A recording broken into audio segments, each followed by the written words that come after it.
Yan po ang ating mga ingredients. Magluluto po tayo ngayon ng sinigang na bangus. Ayan po ang ating isang pirasong bangus at kasama ang ating konting batok. Ayan po, bumili tayo ng batok. Ayan. Ayan po ang ating mga ingredients. Ang bangus, ang batok ng baboy, ang sibuyas, luya, kamatis, labanos, okra, talbos, sili, at yung ating pure foods nuggets, hindi po yan kasama. Yan po yung ulam ng ating mga apo kasi ayaw po nila ng sinigang na isda. Opo. At isa lang po, may kulang pa po dito. Wala pang bawang at saka pechay. Nasa labas, bumili pa lang po. Yan po ang ating lulutuin ngayon. Maraming salamat. Magandang umaga mga kapoging ninong. At hintayin nyo lang po ang ating kasunod na video. Ihiwain na po natin yung kaninang kulang na bawang. Ito na po. Yan po. Hindi pa. Yan po. Yan. Po. At yan po yung ating mga ibang ingredients. Yan. Ating mga seasoning. Yung pansigang, konti lang po yan lalagyan natin kasi marami na po tayong sibuyas. Yan. Yan. Yan. Pinong-pino na. Ang ating bawang, naging pino na siya. Maganda na. Pwede na natin siyang ilagay sa ating, ayan, para mamaya nakasunod-sunod na lang po siyang tatambog. Yan po. Yan ang ating bawang. At ngayon, yung ating naman pork, ang ating hiwain dahil, yan, hindi naman natin kailangan ng napakalalaki.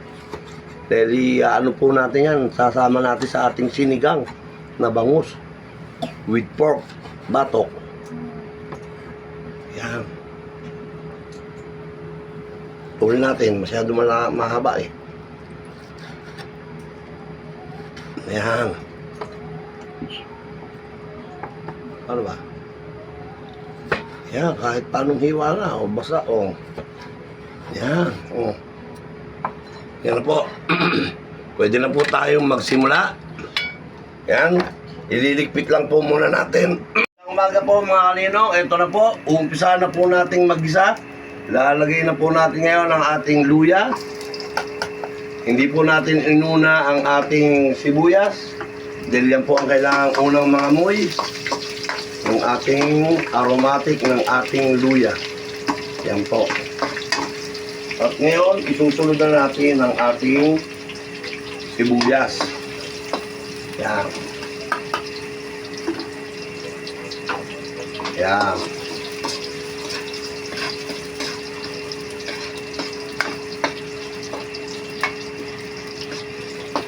Panglanta na, malambot na yung ating sibuyas. Ilalagay na natin yung ating bawang. Ito po. Ito po ang ating luluto, ang sinigang nating bangus with pork. Yan, lagay na po natin yung ating bawang. Yan. Yan po. Poging ninong version. At sana po yung mga hindi pa nag-like and share, pakipahingi naman po. At muli, binabati ko ulit ang aking magandang kumare, Joan De Leon, at ang aking kagawad na kaibigan, Eddie Madrilejo, at ang aking kapitante. Maraming salamat sa ibinigay mo sa amin na ayuda, na akap. Maraming salamat. Sana'y makapagbigay pa tayo sa ating mga kaibigan ng iba pang ayuda. At pagkatapos niyan, ilagay na po natin ang ating kamatis. Hindi po natin ilalahat yan dahil mamaya may paglalagyan pa tayo niyan. Yan po. Binabati ko rin ang ating paring Ray Lamar.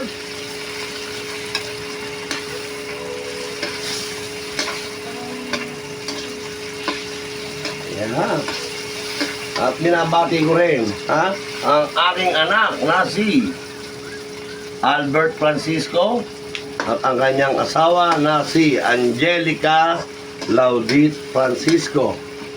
At ganoon din ang aking kumare na nanay ng aking manugang, ng aking balae, si Maring Sonia Laudit Dayat.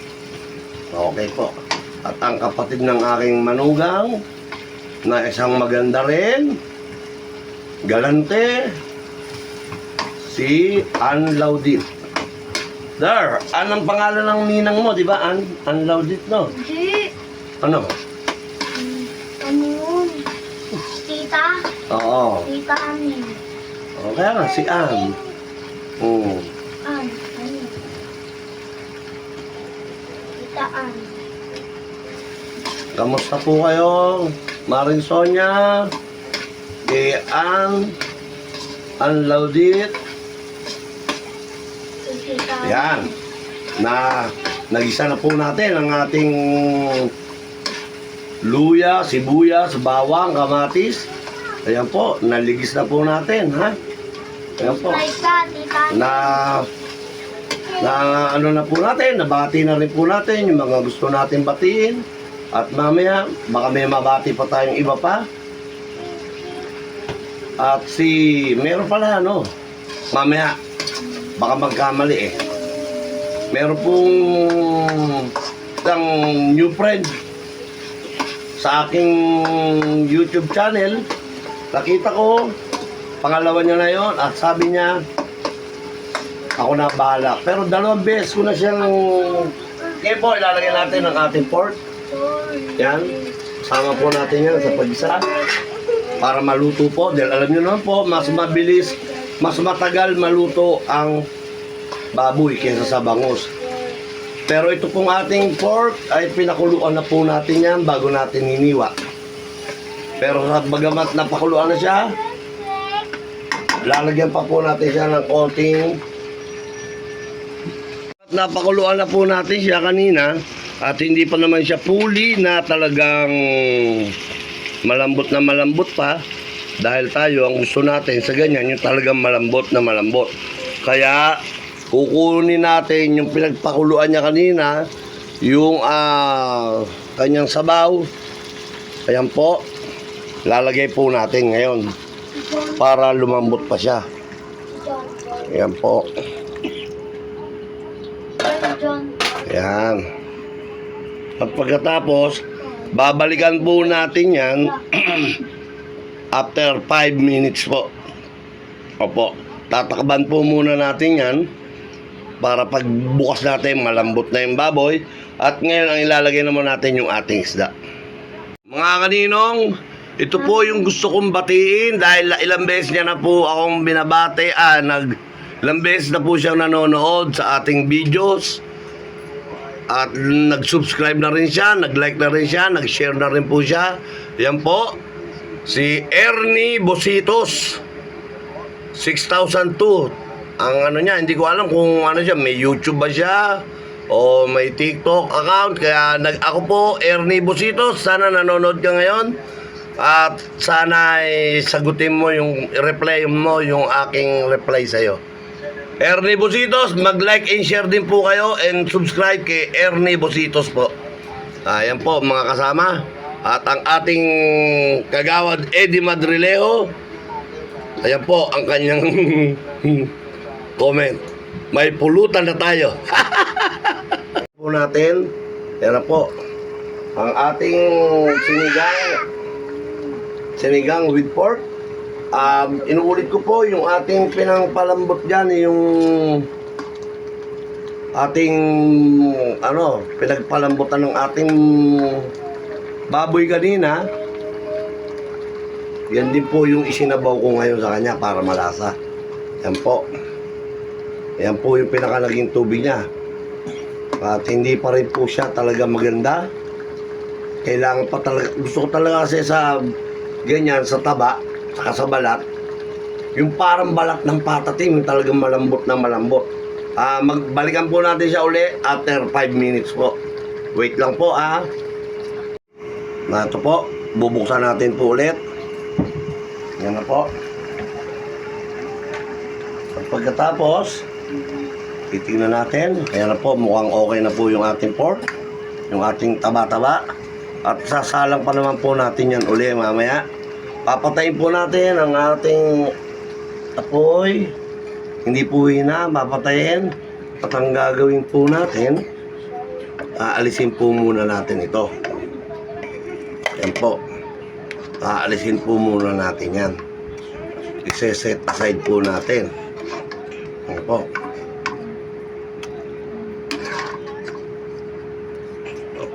At muli, nabati ko na po si Ernie Bonitos.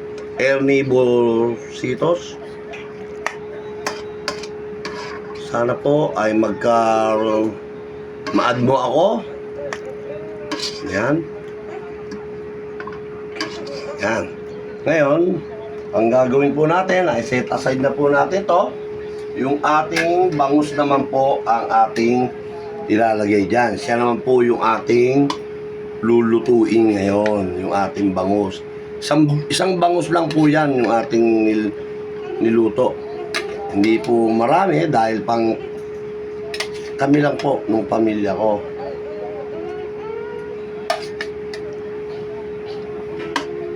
Po. Ngayon, bubuksan muli po natin ang ating galan. Po. At ngayon, dadagdagan po natin yan ng tubig. Wait lang po, kukuha tayo ng tubig. Kukuha na po tayo ng tubig. Lalagyan na po natin ng tubig yan. Hindi naman po napakarami. Yung alam naman po natin, sasapat lang sa sinigang. Yan po. Siyempre, habang iniintay natin kumulo yan, ilalagay na po natin yung ating labanos. Yan, lalagay na po natin yan, yung ating mga labanos. Yan, ang ating okra. Yan, lalagay na po natin yan. Ang ating mga sili. Yan po, lalagay na po natin yan. Lahat yan, lagay na po natin yan, yung ating mga sili. Hindi naman yan maanghang kasi hindi natin hiniwa yan. Yan po. At yung kanina na natira, na tinira natin kamatis, ilalagay na po rin natin yan. At ganun po, ito po yung ating sinigang mix na natira natin ng isang araw. Saktong-sakto na po ito, na konti lang dahil marami na po tayong nilagay na kamatis, maasim na yon. Yan po, yung natira natin ng isang araw, ilalat na po natin ngayon yan. Uy, labas na. O, wala na pa rin lumbas. Okay na. Ayan, dami naman po nahulog. Ayan. Lagyan na po natin siya ng ating mga ingredients. Ng ating konting paminta. Yan. Ang ating Ajinomoto. Ginisa mix.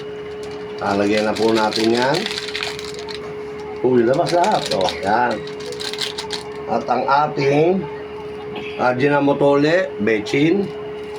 Yan. Puro mga natira lang ng isang araw yan.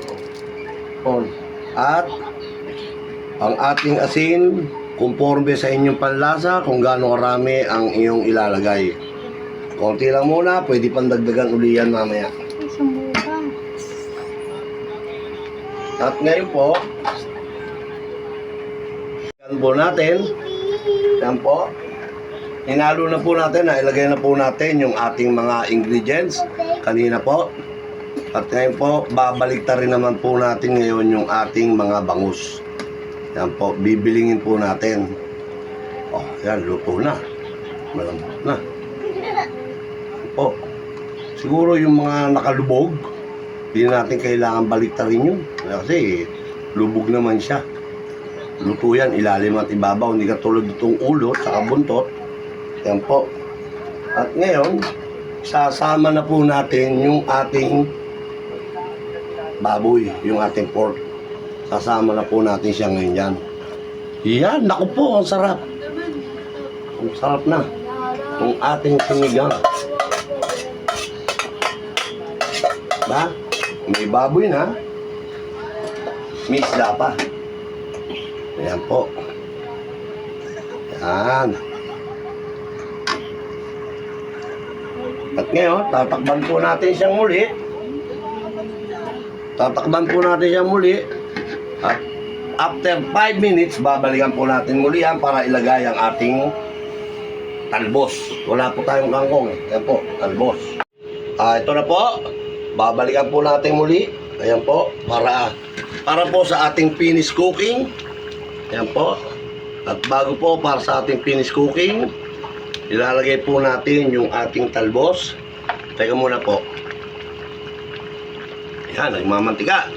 Titikman po natin ang ating sinigang sa sampalok. Sa kamatis.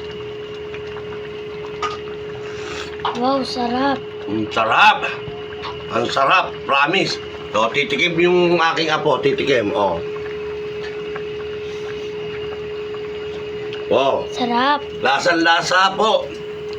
Yung asim ng ating kamatis. Lasang-lasa po yung asim ng ating kamatis at yung konting sinigang mix. Ang sarap po. At ito po, ilalagay na po natin ngayon yung ating talbos. Pang-finish po natin yan. Pag nalanta po yan, isa-serve na po natin yan. Lalagay po natin sa isang serving bowl. Yun na po ang ating finish cooking. Tatakban po natin siyang muli, mga 3 minutes po. Yan. Yan po ang ating finish cooking. Wait lang po, ha? Ito po ang ating pang-huling ano. Ito na po ang ating finish cooking. Okay na po. Luto na ang ating talbos. Luto na ang pork. Lahat ng gulay, pati fish, luto na. Papatayin na po natin ang ating kalan. Yan po. Yan po ang ating finish cooking. Kita-kita po tayo muli sa ating susunod na video. Maraming salamat po sa lahat po sa inyo. Please like and share and subscribe. Doon sa mga hindi pa nakapag-like and subscribe, pahingi naman po. Yan po.